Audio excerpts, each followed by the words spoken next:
Banjir bandang terjang 4 desa di Bolaang Mongondo. Banjir bandang dan longsor terjang 2 kabupaten di Gorontalo. Disduk Capil optimalkan layanan bagi warga di Manado.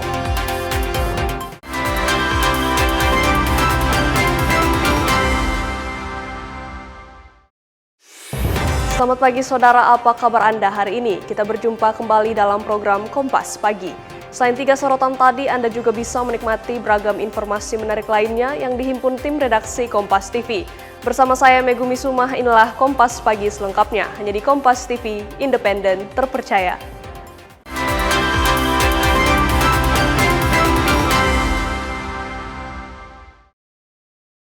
Kita awali informasi pertama, saudara. Hujan lebat yang mengguyur wilayah Kabupaten Bolaang Mongondo, Sulawesi Utara menyebabkan banjir bandang dan menerjang puluhan rumah warga di 4 desa di Kecamatan Bolaang Rabu sore.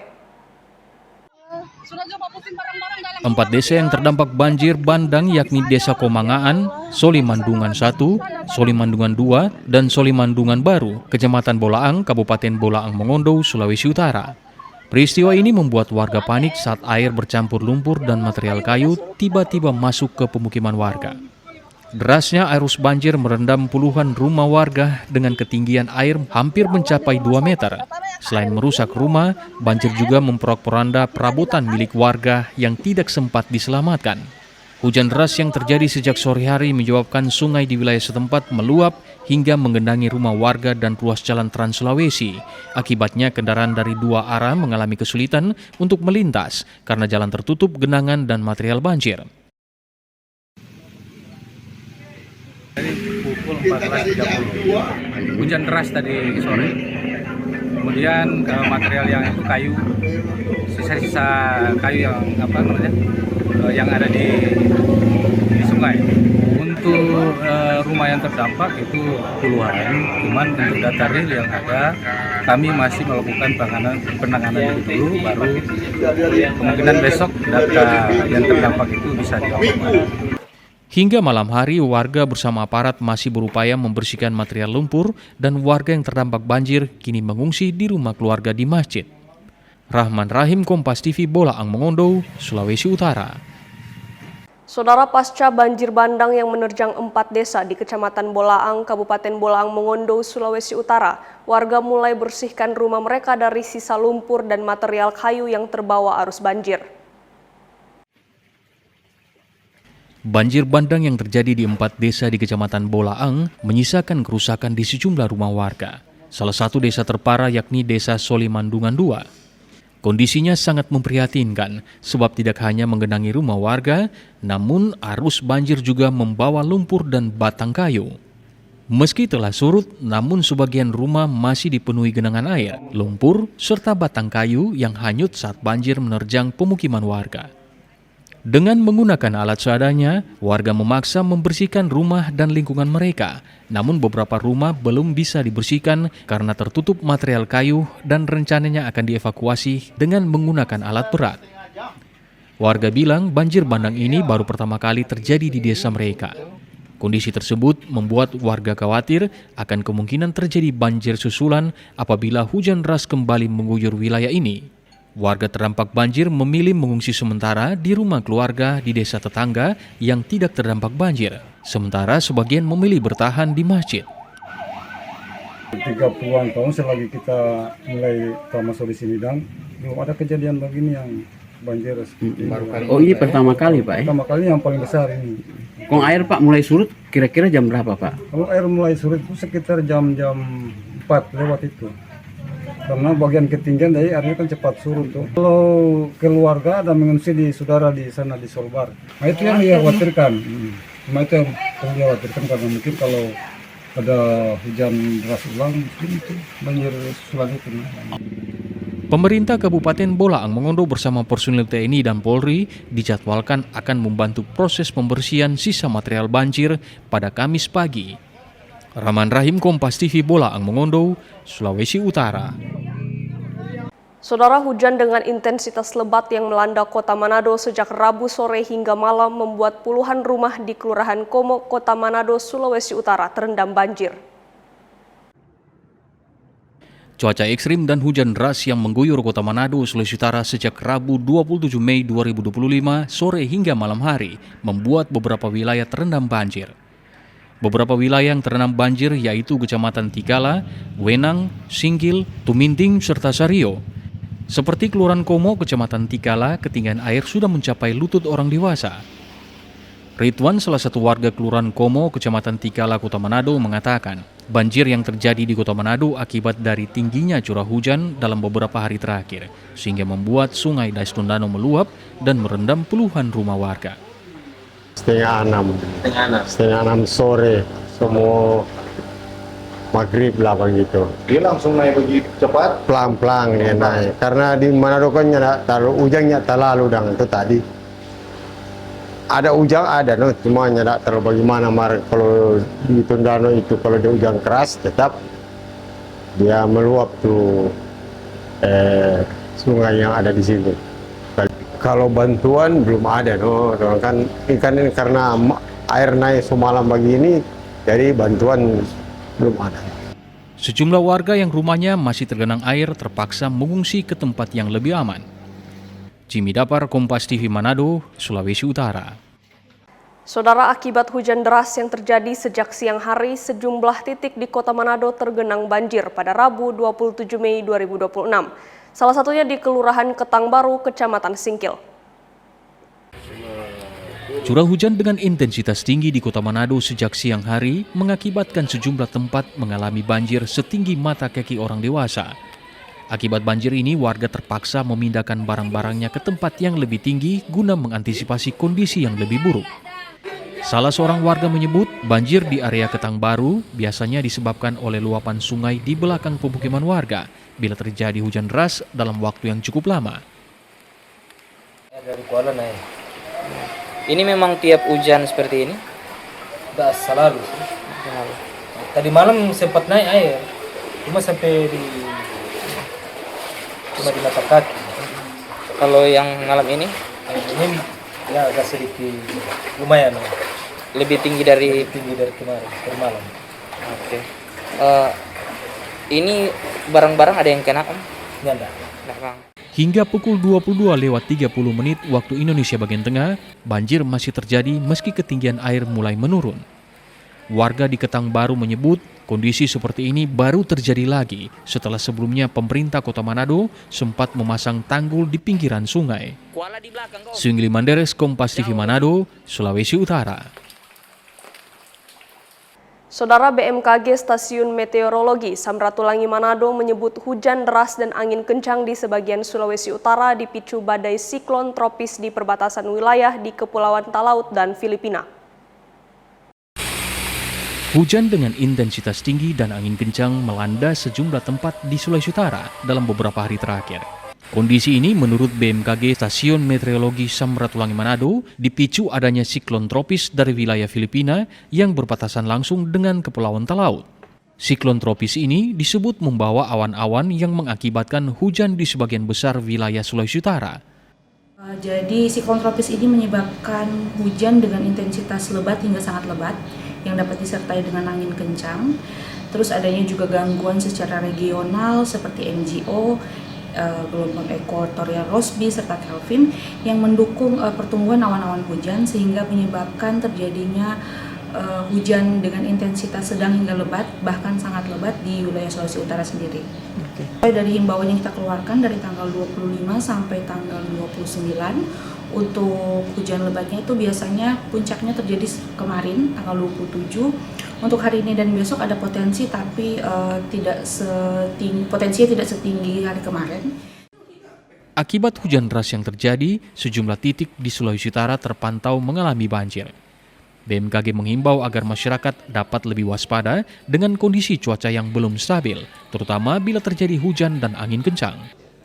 Singli Manderes, Kompas TV Manado, Sulawesi Utara. Saudara, kami akan segera kembali dengan informasi banjir bandang dan longsor terjang 2 kabupaten di Gorontalo. Tetap bersama kami di Kompas Pagi.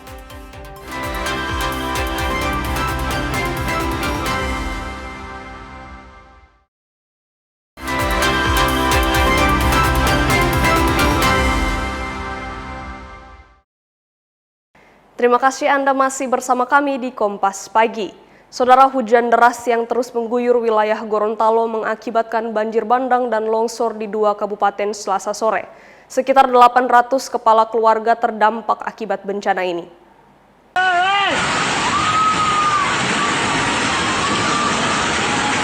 Banjir bandang terjadi di Kecamatan Biau, Kabupaten Gorontalo Utara, merendam hingga merusak rumah warga. Ketinggian air dilaporkan mencapai dada orang dewasa Selasa sore hingga malam. Berdasarkan data sementara BPBD Provinsi Gorontalo, banjir terjadi di 5 desa di Kecamatan Biau. Tercatat sekitar 529 kepala keluarga terdampak banjir di Kecamatan Biau. Sementara itu, banjir juga terjadi di Kecamatan Bone, Kabupaten Bone Bolango. Ketinggian air di wilayah ini mencapai sekitar 60 cm atau setinggi pinggang orang dewasa. Sebagian warga memilih mengungsi ke tempat yang lebih aman. Selain banjir, longsor juga terjadi di sejumlah titik dan sempat memutus akses jalan Trans Sulawesi yang menghubungkan Gorontalo dan Sulawesi Utara. Petugas masih melakukan pendataan dan penanganan pasca bencana. Dengan ada bencana, ada 2 titik, yaitu 2 kabupaten Gorontalo Utara dan Kabupaten Bone Bolango. Yang di Gorontalo Utara itu cukup parah karena ini banjir bandang, ini menerjang 5 desa, khususnya di Kecamatan Biau. Nah, ini yang sekarang itu penanganannya masih sementara berlangsung. Ini kurang lebih di Gorot itu sendiri 500-an kakak, kemudian di Bone Bolango itu sekitar 200-an kakak. Nah, ini yang terjadi. Jadi sekarang kita melakukan penanganan ke lokasi, terutama kalau di Gorontalo Utara itu pembersihan. Dan kemarin juga di Bone Bolango kita melakukan pembersihan karena ada beberapa titik longsoran. Hingga Rabu, ketinggian air mulai surut. Namun masyarakat dihimbau tetap waspada mengingat curah hujan di Gorontalo masih tinggi. Fikar Buntuan, Kompas TV, Gorontalo. Saudara, ruas jalan di Desa Bakti, Kecamatan Pulubala, Kabupaten Gorontalo amblas akibat longsor. Kondisi ini mengancam akses warga hingga distribusi hasil pertanian dari 8 desa di sekitarnya. Jalan di Desa Bakti, Kecamatan Pulubala, Kabupaten Gorontalo ini amblas dengan kedalaman sekitar 20 meter. Kondisi ini sudah mulai terjadi sejak Maret lalu saat longsor hanya menggerus bagian bahu jalan. Namun pada Rabu malam, badan jalan akhirnya ikut amblas dan membuat kendaraan roda 4 tidak lagi bisa melintas. Akses yang tersisa hanya sekitar 1 meter dan hanya bisa digunakan pengendara motor. Dan mobil terpaksa memutar melalui kecamatan lain. Untuk memperkecil resiko, warga berinisiatif memasang pembatas dari bambu dan membatasi aktivitas di sekitar lokasi longsor. Jika terputus total, kondisi ini dapat mengganggu akses 8 desa serta distribusi hasil pertanian dari pemukiman di sekitar lokasi. Kalau kedalaman mungkin sekitar 20 meter dan panjangnya yang sudah rusak parah itu 50 meter. Panjang keseluruhan 150 meter. Ini akses untuk masyarakat mengangkut hasil pertanian jagung dari masyarakat ke gudang jagung milu di Pulubala. Berarti untuk sementara dari hasil pertanian masyarakat itu bagaimana Pak penyalurannya? Ya, untuk sekarang masih susah untuk penyaluran hasil pertanian karena dengan putusnya jalan ini, arus jalan ini masyarakat mesti lewat ke Bongomeme untuk gudang Pulubala. Hingga kini, aparat desa masih melakukan koordinasi dengan berbagai pihak untuk penanganan longsor dan mencegah amblas susulan. Fikar Buntuan, Kompas TV, Gorontalo. Saudara, Satuan Brimob Polda Gorontalo menurunkan kendaraan taktis water treatment untuk menyalurkan air bersih kepada warga terdampak banjir di Kecamatan Biau, Kabupaten Gorontalo Utara. Sebanyak 2 tim SAR juga diterjunkan untuk membantu pembersihan sisa material banjir. Pasca banjir bandang yang melanda Kecamatan Biau, Kabupaten Gorontalo Utara, personil Satuan Brimob Polda Gorontalo turun langsung ke lokasi terdampak. Dalam upaya membantu kebutuhan dasar warga, Brimob menurunkan mobil rintis water treatment, yaitu kendaraan taktis khusus yang mampu mengelola air keruh bahkan air laut menjadi air layak konsumsi. Kehadiran kendaraan ini sangat membantu masyarakat yang kesulitan mendapatkan air bersih akibat banjir yang merusak berbagai fasilitas, termasuk dapur dan sumber air warga. Kabak Ops Sat Brimopolda Gorontalo AKP Ruslan Jafar mengatakan bahwa kebutuhan air bersih menjadi prioritas utama bagi warga terdampak. Melaksanakan pertama membantu membersihkan material sisa banjir di fasilitas umum, di puskes, tempat ibadah, kemudian di masyarakat, sama-sama dengan rekan-rekan dari TNI, Batalion Teritorial Pembangunan, sama-sama juga bersinergi dan berkolaborasi dengan instansi terkait dari BPBD Provinsi, kemudian BPBD Kabupaten Gorontalo Utara yang dipimpin langsung oleh Pak Bupati Gorontalo Utara, termasuk juga dari Dinas. Selain menyalurkan air bersih, personel Brimob juga turut membantu warga membersihkan sisa-sisa material banjir yang menutupi rumah dan lingkungan.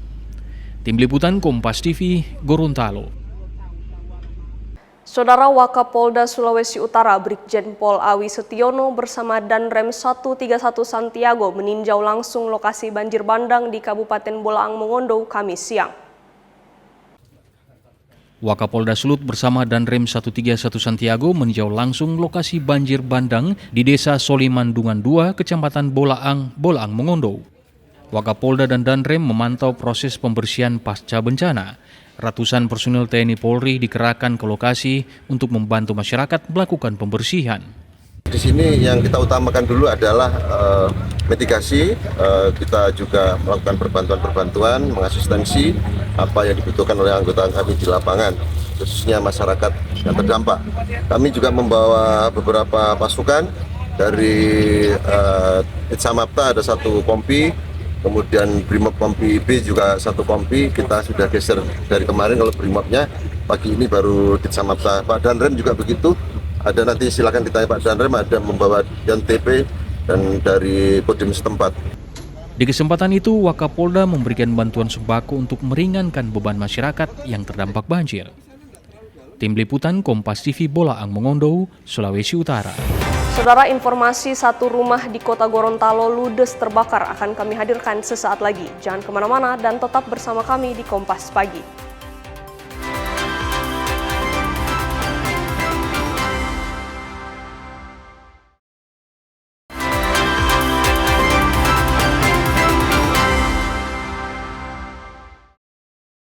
Saya Megumi Suma dan terima kasih Anda masih bersama kami di Kompas Pagi.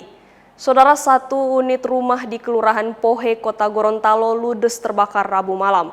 Petugas sempat kesulitan memadamkan api karena lokasi kebakaran berada di area padat pemukiman dengan akses jalan yang sempit.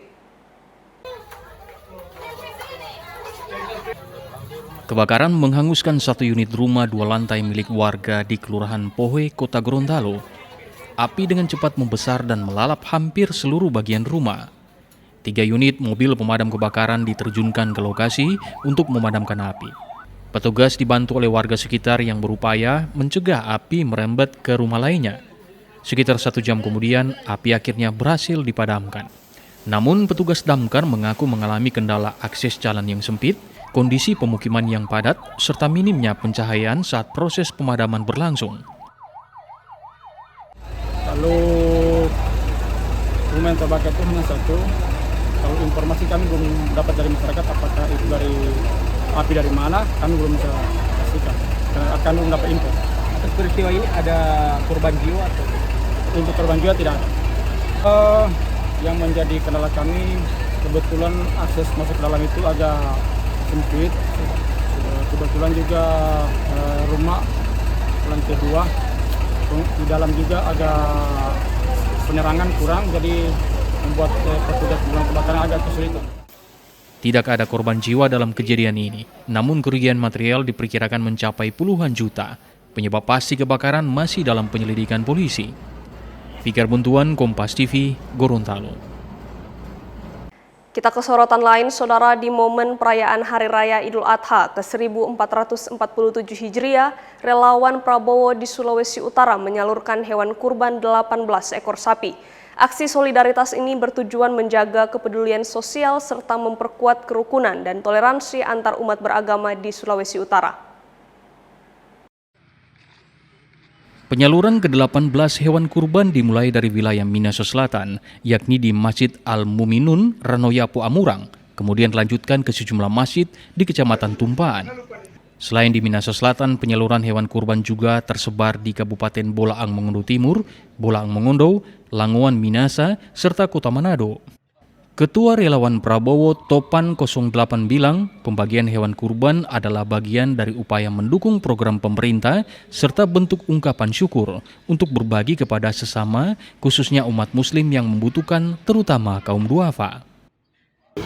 Penyaluran bantuan hewan korban ya salah satulah kita, pada intinya kita bertoleransi untuk umat beragama di Sulawesi Utara, dan ini juga kita mendukung satu program pemerintah di mana kita saling membantu satu sama yang lain, tidak memandang dia agamanya apa, di mana kita adalah satu bangsa, yaitu bangsa Indonesia. Terlebih Sulawesi Utara, dan kita tahu masyarakatnya sangat toleransi dengan umat beragama yang ada di Sulawesi Utara.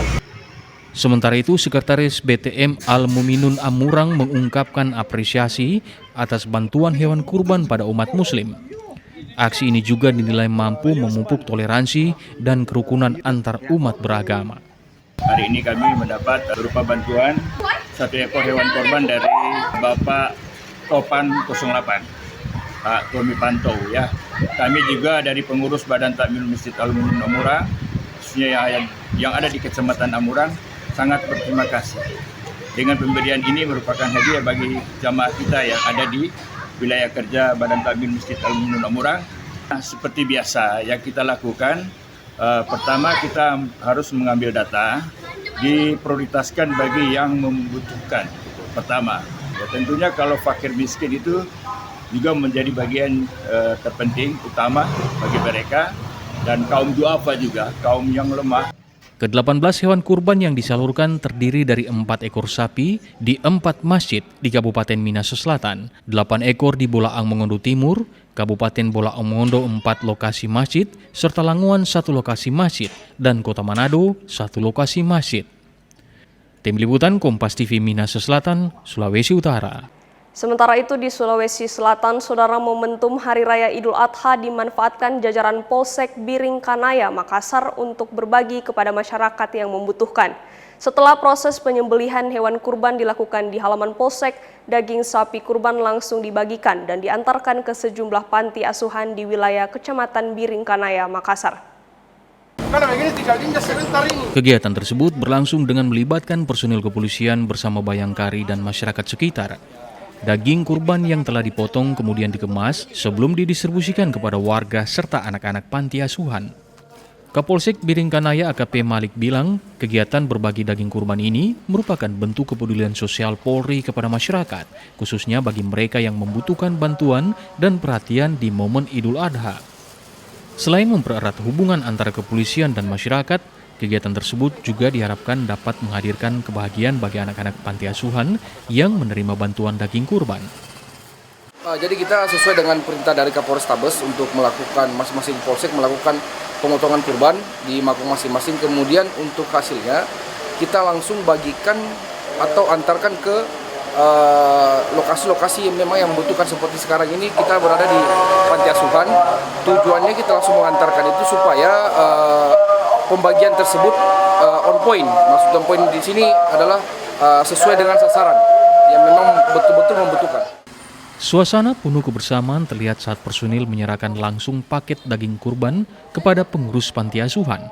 Para penerima pun menyampaikan rasa syukur dan terima kasih atas perhatian yang diberikan jajaran Polsek Biringkanaya.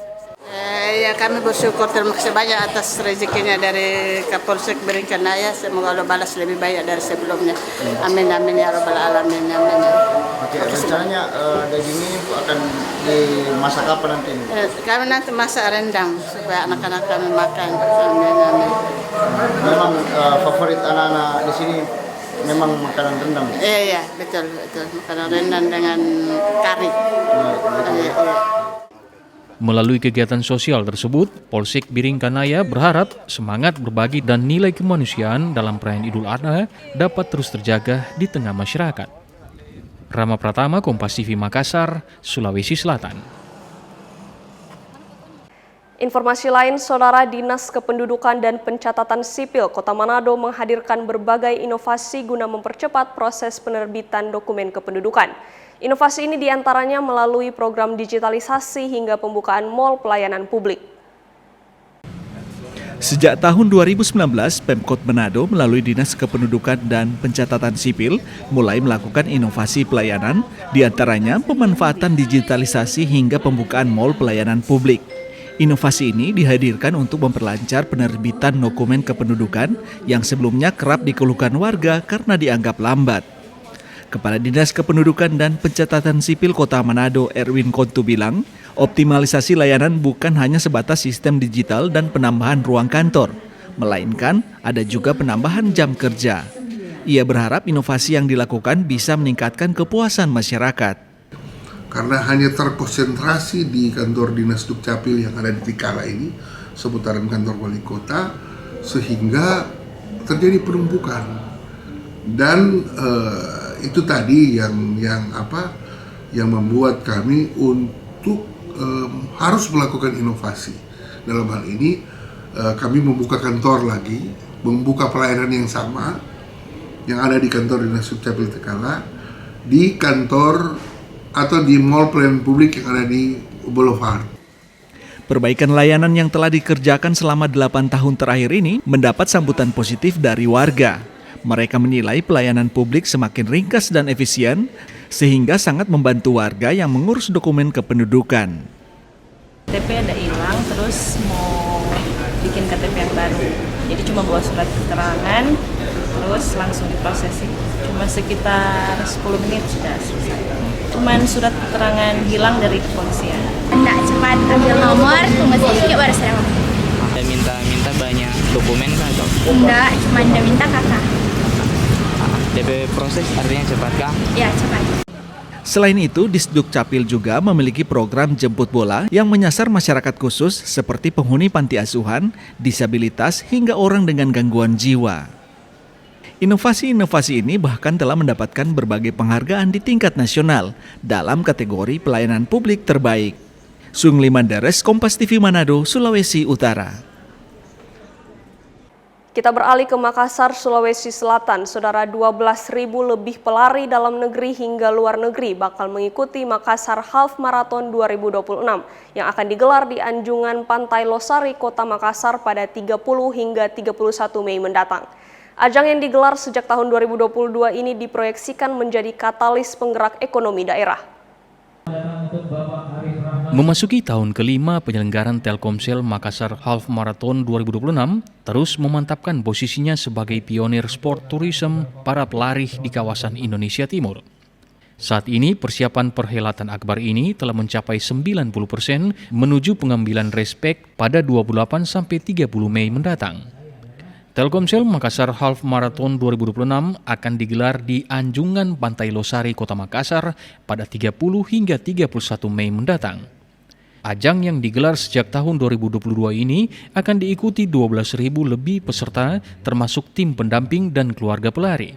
Fokus utama lomba tahun ini dititik beratkan pada kategori 10K yang akan digelar pada hari Sabtu dan kategori Half Marathon atau 21K digelar pada Minggu. Membawa semangat lari untuk semua, Makassar Half Marathon 2026 mengedepankan standar lari jalan raya berkualitas nasional dengan sertifikat PASI untuk reskorsenya. Wali Kota Makassar Munafri Arifudin bilang, pelaksanaan Makassar Half Marathon 2026 bukan menjadi ajang olahraga semata, tetapi juga memberi dampak pada sektor ekonomi, pariwisata, hingga penguatan gaya hidup sehat masyarakat. Pemerintah Kota Makassar memastikan dukungan penuh terhadap pelaksanaan Makassar Half Marathon 2026 yang diproyeksikan menjadi salah satu event lari terbesar di Indonesia Timur. Dampak yang baik buat masyarakat yang ada di Kota Makassar, baik dampak kesehatan untuk hidup sehat, dampak olahraga untuk mendapatkan prestasi, dan tentu dampak ekonomi yang dihasilkan dari sebuah event yang datang. Artinya event ini banyak kota yang mau membuat event seperti ini, tapi mungkin tidak bisa mendapat hype seperti apa yang dilakukan Makassar. Maka dari itu kita dari pemerintah kota terus memberikan support yang maksimal terhadap pelaksanaan kegiatan ini supaya ini memberikan dampak-dampak yang tadi, khususnya dampak ekonomi yang bisa dirasakan oleh kota ini. Dengan 12.400 orang yang datang, ini akan sangat luar biasa dalam perputaran kegiatan ekonomi yang ada. Dan report itu akan disubmit oleh mereka melalui proses penginputan data yang akan diberikan langsung kepada kita, dampak apa yang diberikan event ini kepada kota Makassar. Arif Tirtana, Kompas TV Makassar, Sulawesi Selatan. Saudara, jangan kemana-mana, usai jeda kami akan hadirkan sorotan haji, diantaranya jamaah lempar jumrah dan mabit di Mina. Tetaplah bersama kami.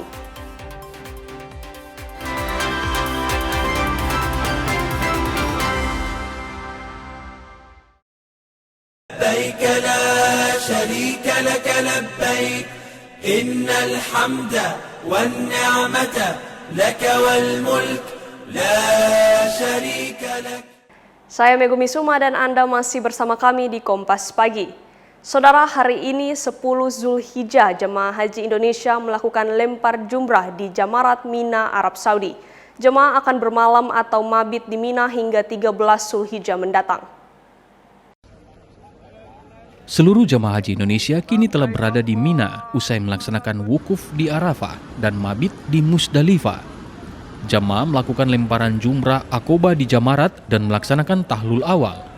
Tahlul menjadi tanda aturan larangan berihram yang dijalani jemaah telah berakhir. Pada hari ini tanggal 10 Zulhijjah 1447 Hijriah, jamaah haji seluruhnya termasuk jamaah haji Indonesia melakukan prosesi melontar jumrah Aqobah. Nanti pada tanggal 11, 12, 13 Zulhijjah, jamaah akan melontar 3 jamarat, jumrah ula, wusta, dan Aqobah. Bagi jamaah yang akan mengambil nafar awal, maka jamaah harus sudah meninggalkan area jamarat pada tanggal 12 Zulhijjah sebelum maghrib. Adapun jamaah yang mengambil nafar tsani meninggalkan jamarat atau Mina pada tanggal 13 Zulhijjah sebelum maghrib. Jamaah akan bermalam dan berada di Mina untuk melakukan lemparan 3 jumrah, ula, wusta, Aqabah hingga 12 Zulhijjah bagi jamaah yang memilih nafar awal dan 13 Zulhijjah untuk jamaah yang nafar tsani. Saudara, jemaah haji Indonesia melaksanakan puncak ibadah haji wukuf di Arafah. Jemaah terus mengisi waktu dengan beribadah untuk mendekatkan diri dengan Allah. Selain di tenda, jemaah melakukan wukuf di area taman yang dijadikan sebagai lokasi sholat berjamaah oleh jemaah. Berikut laporan jurnalis Kompas TV Jihan Novita yang tergabung dalam Media Center Haji 2026 dari Arafah, Arab Saudi.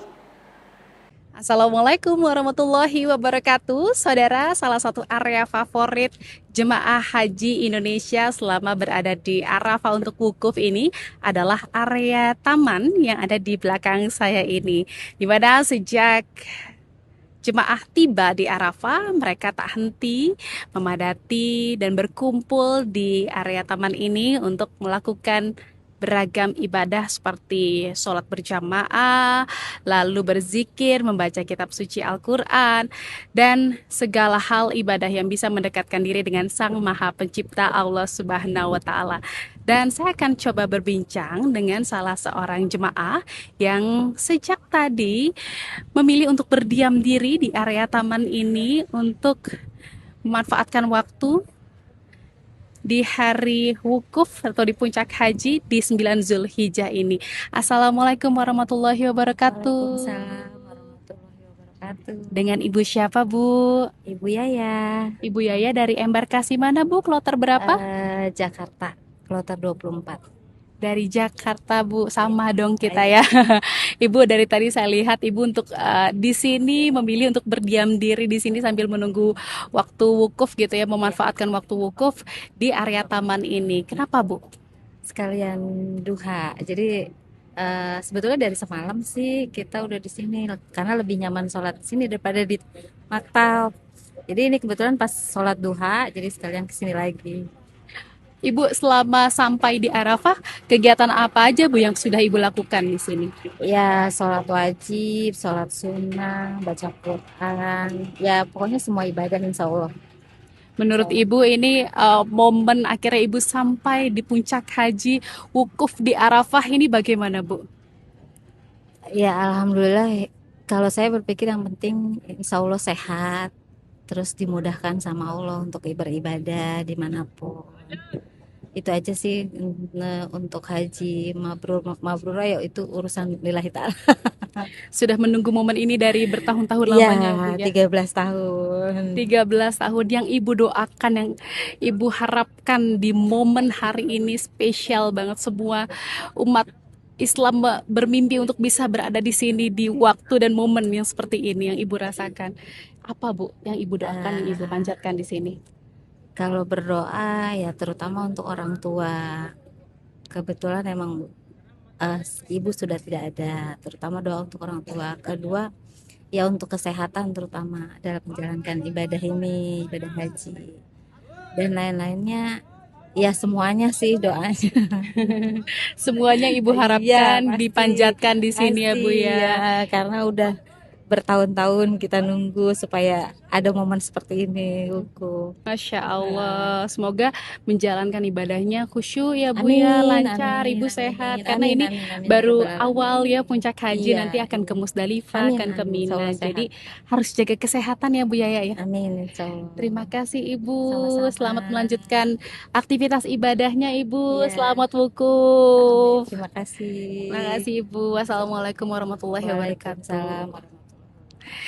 Ya saudara, itulah tadi perbincangan saya dengan salah seorang jemaah Haji Indonesia asal Jakarta tepatnya, dan saya akan mencoba untuk mendatangi lagi jemaah haji lainnya yang juga sedang menikmati waktu wukuf di 9 Zulhijjah ini di Arafah di area taman di Mahtab atau Markas 63. Assalamualaikum, dengan Ibu siapa, Bu? Waalaikumsalam, dengan Ibu Istiqomah.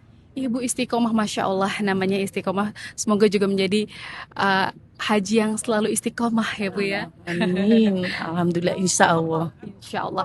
Ibu Istiqomah, ini Ibu dari tadi saya lihat khusyuk sekali di sini. Apa, Bu, yang sedang Ibu lakukan? Berdoa, zikir, meminta sesuatu. Semuanya Ibu harapkan, Ibu panjatkan di sini ya, Bu. Ya, menurut Ibu momen wukuf ini momen yang seperti apa sih, Bu, kalau bisa Ibu gambarin? Momen gimana ya, Bu ya? Momen yang nggak bisa dikata-katakan, nggak bisa. Gimana? Nggak bisa, Bu. Sangat mengharukan ya, Bu ya. Tidak bisa diungkapkan karena ini seperti mimpi berada di sini. Iya, seperti mimpi. Alhamdulillah bisa dipanggil sama Gusti Allah, bisa ke sini, bisa wukuf bersama-sama. Ya, alhamdulillah saya bersyukur sekali. Terima kasih Bu Istiqomah ya atas perbincangannya, lancar dan sehat selalu. Terima kasih. Ya saudara, itulah tadi perbincangan saya dengan beberapa jemaah haji Indonesia saat melakukan atau melaksanakan wukuf di Arafah. Mereka tak ingin membuang waktu sedikit pun untuk tidak mendekatkan diri dengan Allah Subhanahu wa Ta'ala. Beragam ibadah terus dilakukan, mulai dari sholat wajib, sholat sunnah, berzikir, dan juga membaca kitab suci Al-Quran menjadi kegiatan yang terus mereka lakukan selama berada di Padang Arafah dan menjalankan wukuf di 9 Zulhijjah 1447 Hijriah. Harapannya ini adalah puncak haji yang bermakna di kehidupan jemaah haji Indonesia. Jihan Novita, Kompas TV, Arafah, Arab Saudi. Saudara, setelah wukuf di Arafah, jemaah haji Indonesia akan bergerak ke Musdalifah dan Mina. Bagi jemaah yang murur, mereka akan langsung diberangkatkan ke Mina tanpa bermalam di Musdalifah. Petugas haji Satgas Mina telah bersiap untuk menyambut dan melayani jemaah haji Indonesia yang tiba di Mina.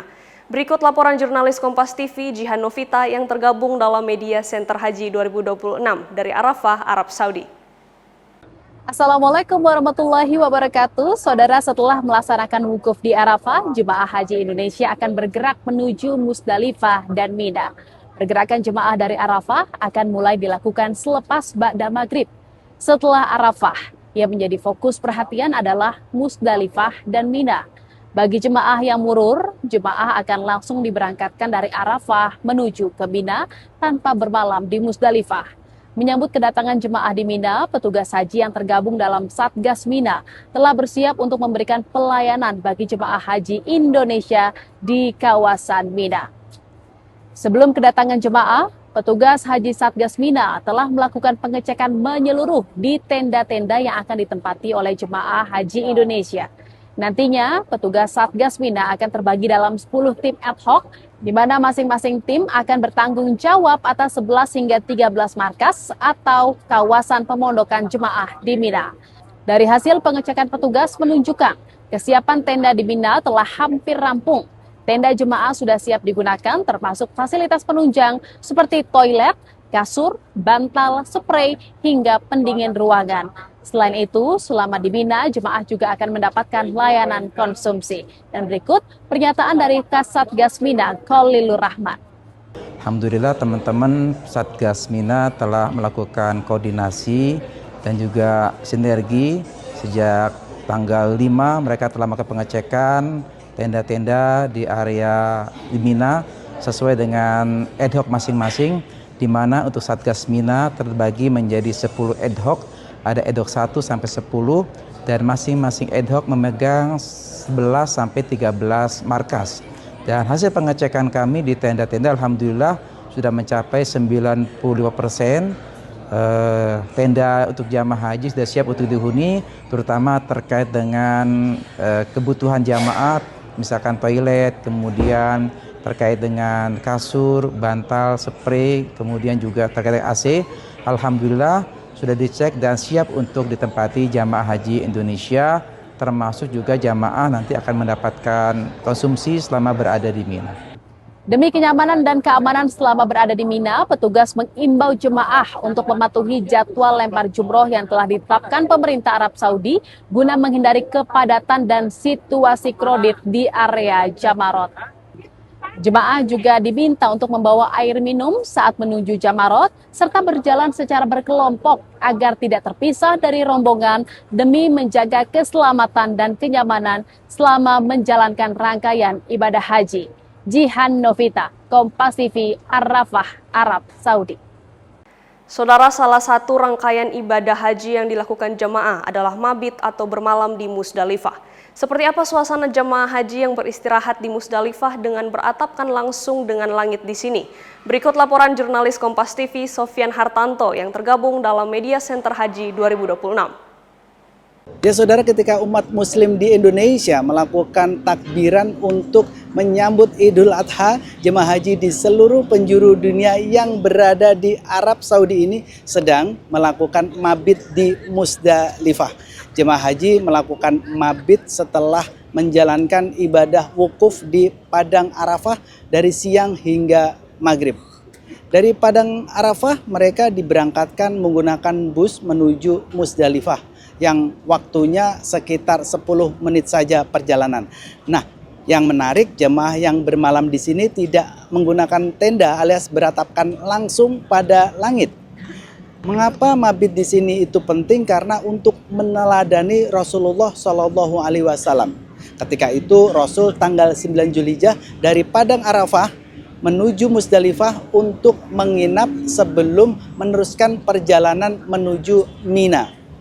Selain itu di sini jemaah juga bisa mengumpulkan batu untuk mempersiapkan rangkaian ibadah haji, yakni melempar jumroh di Jamarat. Batu yang digunakan yaitu sebanyak 70 butir.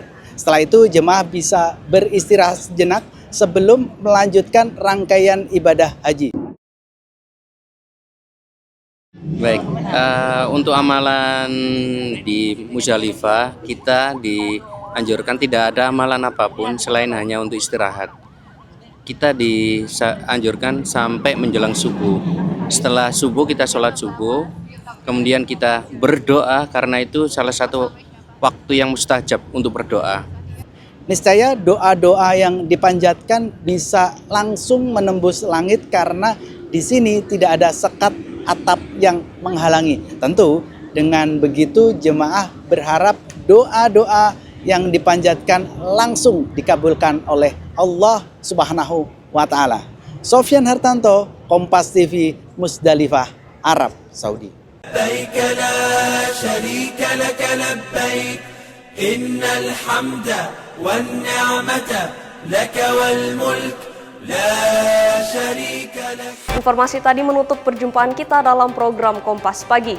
Saya Megumi Sumah bersama kru yang bertugas mengucapkan terima kasih atas kebersamaan Anda. Tetap saksikan rangkaian program berita di Kompas TV, independen, terpercaya.